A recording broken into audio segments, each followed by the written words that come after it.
पूज्य महाराज श्री के भजनों को एवं कथाओं को सुनने के लिए महाराज जी के ऑफिशियल यूट्यूब चैनल को सब्सक्राइब करें और फेसबुक पर फॉलो करें।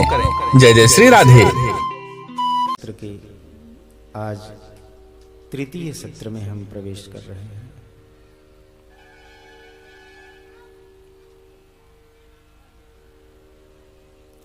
प्रभु कृपा से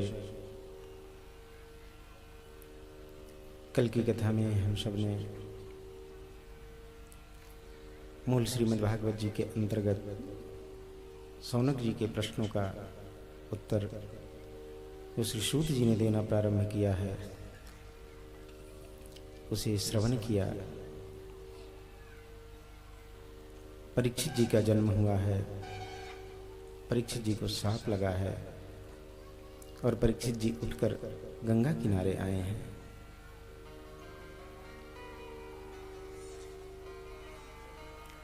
परीक्षित शब्द का अर्थ क्या है? परीक्षित किसे कहते हैं? परितो इक्षितः यह सपरीक्षितः, जो दूसरों की परीक्षा करता है। परितो अर्थात सामने वाले की जो परीक्षा करता है, जो सामने वाले में इच्छा रखता है, वही परीक्षित कहे जाने योग्य है। अर्थात परीक्षित कौन है? परीक्षित हम, आप, ये सभी जो जीव हैं, यही परीक्षित है।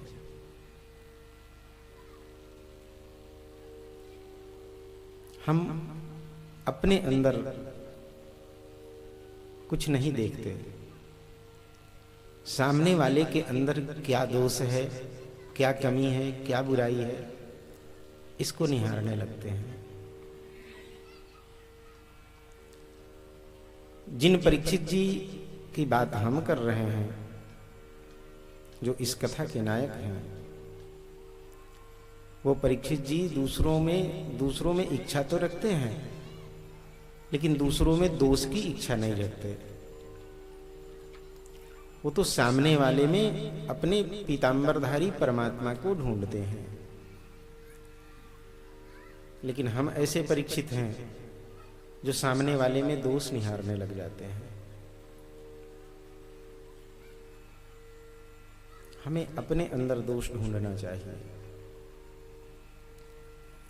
इन परीक्षित जी को 7 दिन का साप लगा है। हम भी ऐसे परीक्षित हैं जिसे 7 दिन का साप लगा हुआ है। इन परीक्षित जी को भी 7वें दिन तक्षक काटेगा, और हम ऐसे परीक्षित हैं, हमें भी 7वें दिन तक्षक काटेगा। इनकी भी 7वें दिन मृत्यु होनी है, हमारी भी 7वें दिन मृत्यु होनी है। हम सब के जीवन में 7 ही दिन आते हैं। रविवार, सोमवार, मंगलवार, बुधवार, गुरुवार, शुक्रवार, शनिवार। ये 7 के अलावा 8वां दिन किसी के जीवन में नहीं आता। इन परीक्षित जी को भी 7वें दिन तक्षक काटेगा, और हम ऐसे परीक्षित हैं, हमें भी इन्हीं 7 में से एक दिन तक्षक काट लेगा। तक्षक अर्थात काल, वो काल हमारा भी भक्षण कर जाएगा। इन परीक्षित जी को पता है मेरा 7वां दिन कौन सा होगा, लेकिन हम ऐसे परीक्षित हैं जिन्हें ये पता नहीं कि हमारा 7वां दिन कौन हो जाएगा। पता नहीं आज हैं, कल रहेंगे कि नहीं, इसका ठिकाना नहीं है। अरे कल की छोड़ो, यहां तो पल का भी ठिकाना नहीं है।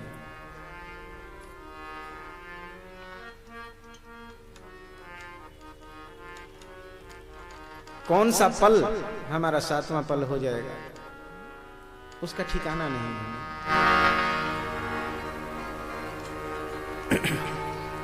परीक्षित जी को पता है 7वां दिन कौन सा होगा, तो ये उठकर संतों की शरण में चले गए हैं, गंगा किनारे पहुंच गए हैं। संतों की शरण में क्यों गए? संतों की शरण में इसलिए गए, संत हमें इस भवसागर में डूबने नहीं देंगे। काठ की ओट से काठ बचे नहीं, आग लगे तब दोनों को जारे।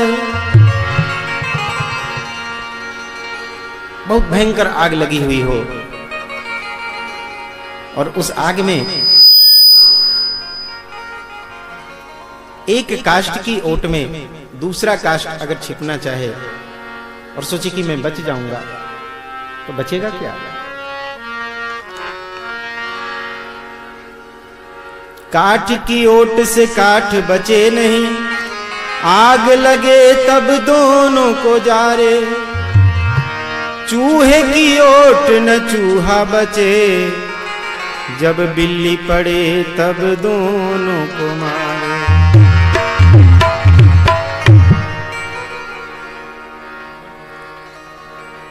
जैसे काठ की ओट से काठ नहीं बच सकता, चूहे की ओट से चूहा नहीं बच सकता, ऐसे जीव की ओट से जीव भी नहीं बच सकता।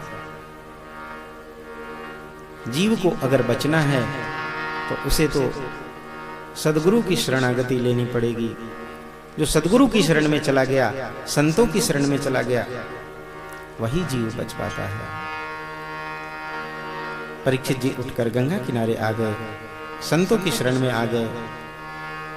दिव्याति दिव्य संत लोग इस सभा में पधारे, सब श्री सुखदेव जी का इंतजार कर रहे हैं।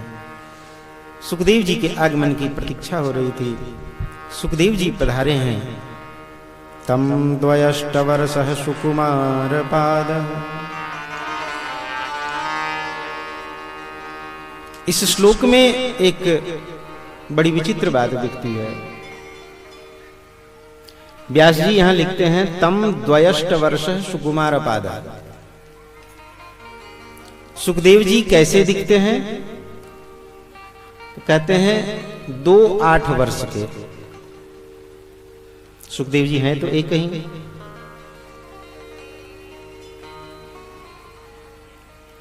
और सुखदेव जी की आयु क्या है? 12 वर्ष तक मां के उदर में पड़े रहे। 12 वर्ष में मां के उदर से निकले। 4 वर्ष की अवस्था इन्होंने अपने योग बल से बढ़ाई। कितनी उम्र हो गई?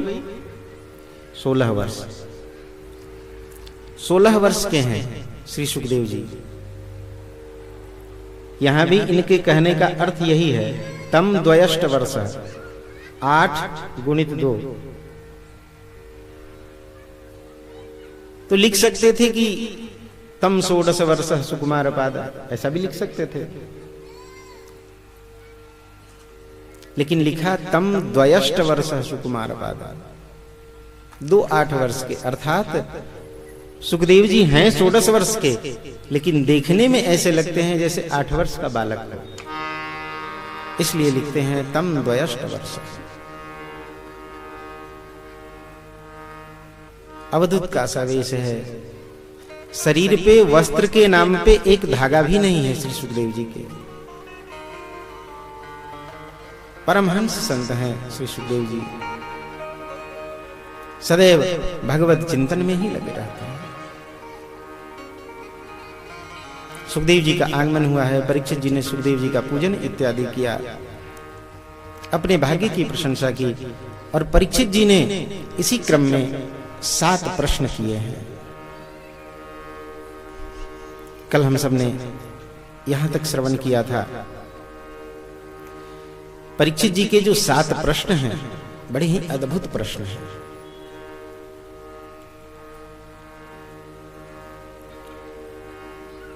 परीक्षित जी ने श्री सुखदेव जी से पूछा, पुरुषस्य है यत् कार्यम म्रियमाणस्य सर्वथा। प्रथम प्रश्न ही इतना अद्भुत है कि अगर कोई इसे अपने जीवन में धारण कर ले तो उसका जीवन सार्थक हो जाए। और मेरे भाई बहन, श्रीमद् भागवत जी हमें मृत्यु की शिक्षा प्रदान करते हैं। जीवन जीने की शिक्षा हमें रामचरितमानस से मिलती है। हमें निज धर्म पर चलना सिखाती रोज रामायण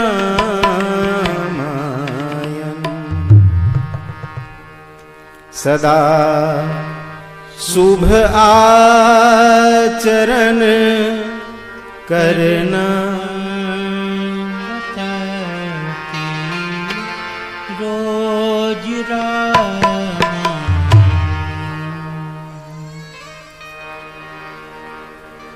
जीवन जीने की कला मानस जी सिखाते हैं। रामचरितमानस को उठा के और नित्य पाठ करें, दर्शन करें।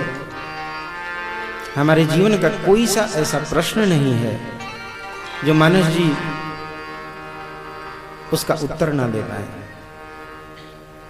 मानस जी में हमारे जीवन के सारे प्रश्नों का उत्तर मिल जाता है। जीवन जीने की कला रामचरितमानस से मिलती है। मरने की कला अगर सीखनी है तो श्रीमद् भागवत जी से सीखें। मृत्यु कैसा होना चाहिए? अरे जन्म लेते और मरते तो सभी हैं। जो जन्म लिया है वो मरेगा। जातस्य ही ध्रुवो मृत्यु ध्रुवो जन्म मृतस्य च। जो जन्म लिया है वो मरेगा। लेकिन मरना ऐसा होना चाहिए, मृत्यु ऐसी होनी चाहिए जो एक यादगार बन जाए, जिसे सब लोग याद करें। परीक्षित जी की मृत्यु ऐसी हुई, अंतिम क्षण ऐसा गुजरा जिसे आज भी हम बड़ी श्रद्धा के साथ, बड़े प्रेम के साथ श्रवण करते हैं, सुनते हैं, आनंद लेते हैं। मृत्यु ऐसी होनी चाहिए। और परीक्षित जी ने यही प्रश्न यहां पे किया है। पुरुषस्येह यत् कार्यम म्रियमाणस्य सर्वथा। जो व्यक्ति मृत्यु के एकदम निकट है, सामने दिख रहा है मृत्यु खड़ी है, अब मरने वाला है, ऐसे व्यक्ति का क्या कार्य होना चाहिए? वो क्या कार्य करे? यत् श्रोतव्यम अथो जप्यम यत् कर्तव्यम निर्विप्रभो स्मर्तव्यम भजनीयम वा यद्वा ब्रूहि विपर्ययः।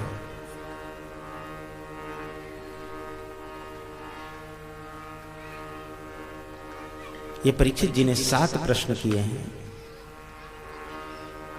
और एक बात हम ध्यान दे के समझें, हम जहां रहते हैं, आगे की कथा में हम लोग श्रवण करेंगे, जहां खगोल भूगोल का वर्णन है। हम जहां रहते हैं यह भूलोक है। इसको भूलोक बोलते हैं। यह भूलोक है और इसके ऊपर 7 लोकों का भेदन करके हमें भगवान के धाम पहुंचना होता है। भगवत धाम अगर जाना है तो 7 लोकों का द्वार हमें भेद करके तब ऊपर पहुंचते हैं।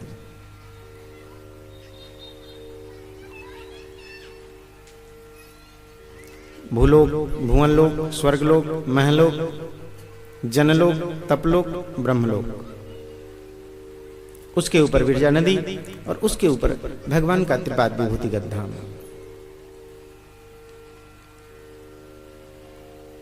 ये 7 लोकों को हमें पार करके कैसे जाना है वो ये 7 प्रश्न बता देते हैं।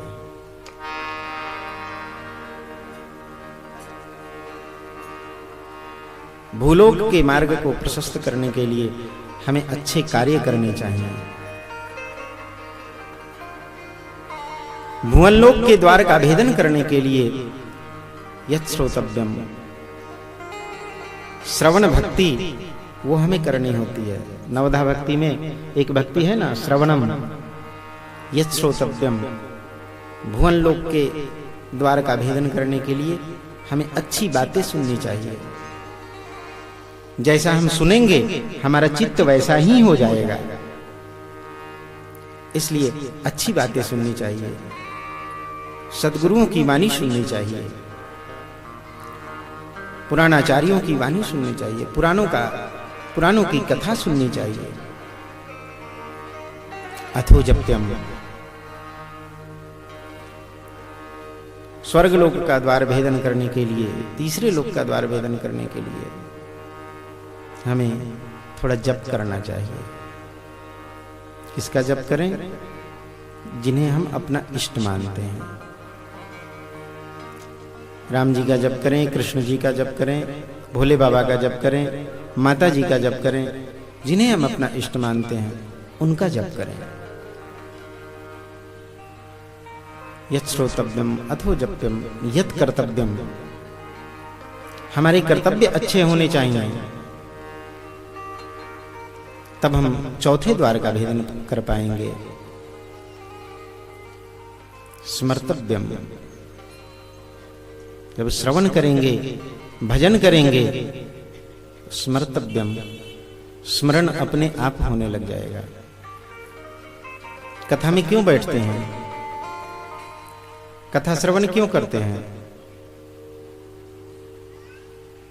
कथा श्रवण करने से हमें हमारे इष्ट की, हमारे परमात्मा की, हमारे भगवान की याद हमारे हृदय में बैठती है, उनका स्मरण होता है। इसी स्मरण के लिए हमें कथा सुननी पड़ती है। इसलिए स्मर्तव्यम, भजनीयम वा, भजन करें। किनका भजन करें? परमात्मा का, अपने इष्ट का।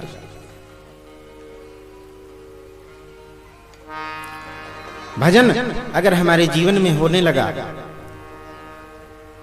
हमारा जीवन सफल हो जाएगा। स्मर्तव्यम भजनीयम वा यद्वा ब्रूहि विपर्यया। 7वें प्रश्न में पूछा किस चीज का परित्याग करना चाहिए। परीक्षित जी ने प्रश्न किया, श्री सुखदेव जी ने प्रश्न को सुना है, सुनकर निहाल हो गए। वरीयाने सते प्रश्न कृतो लोकहितं नृप आत्मवित्सम्मतः पुंसां श्रोतव्यादिषु यः परः। वरीयाने सते प्रश्न, परीक्षित तुम्हारे प्रश्न अत्यंत श्रेष्ठ हैं, प्रशंसा करने योग्य हैं तुम्हारे प्रश्न। परीक्षित तुम्हारे प्रश्नों का जो उत्तर सुन लेना, तुम्हारे प्रश्नों का उत्तर सुनने वाला तो धन्य हो ही जाएगा। तुम्हारे प्रश्नों को जो हृदय में धारण कर ले वो भी धन्य धन्य हो जाएगा। परीक्षित जी के 7 प्रश्न ही जीव केवल अपने हृदय में धारण कर ले तो इसी से जीव का कल्याण हो जाएगा।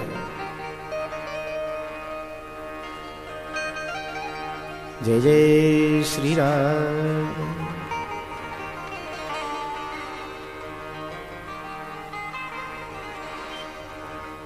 परीक्षित, जीव मानव जीवन को पाता है और मानव जीवन को पाने के बाद जीव को श्रेष्ठ कार्य करने चाहिए। लेकिन जीव करता क्या है? निद्रया ह्रियते नक्तम व्यवायेन च वावयः दिवाचार्थे हया राजन् कुटुंब भरने नवा।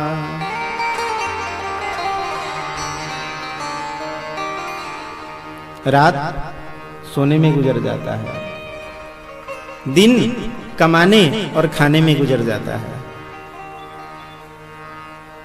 फिर जिन परमात्मा ने हमें इतना सुंदर शरीर प्रदान किया, उनके लिए हमने क्या किया? तैने रहन गवाई सोए के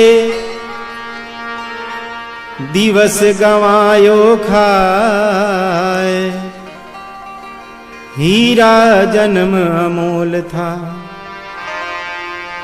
सो कौड़ी बदलेगा।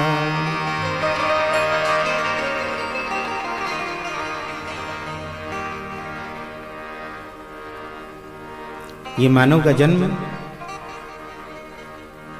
हीरे के स्वरूप में मिला था और इसे हमने कौड़ी से बदल लिया।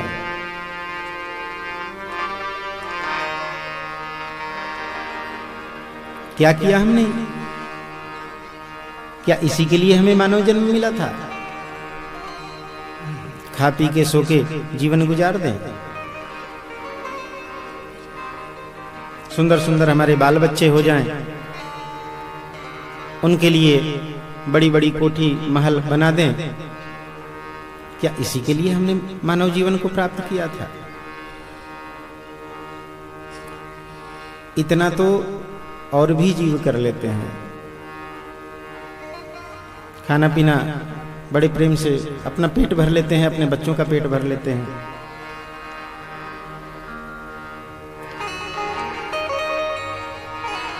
लेकिन ये मानव का जन्म हमें मिला क्यों?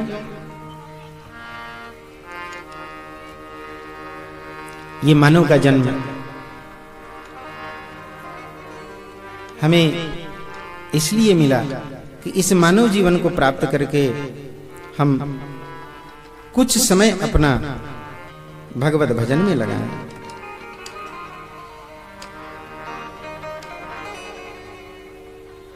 भगवान ने इसीलिए हमें ये मनुष्य के रूप में इस पृथ्वी पे जन्म लिया।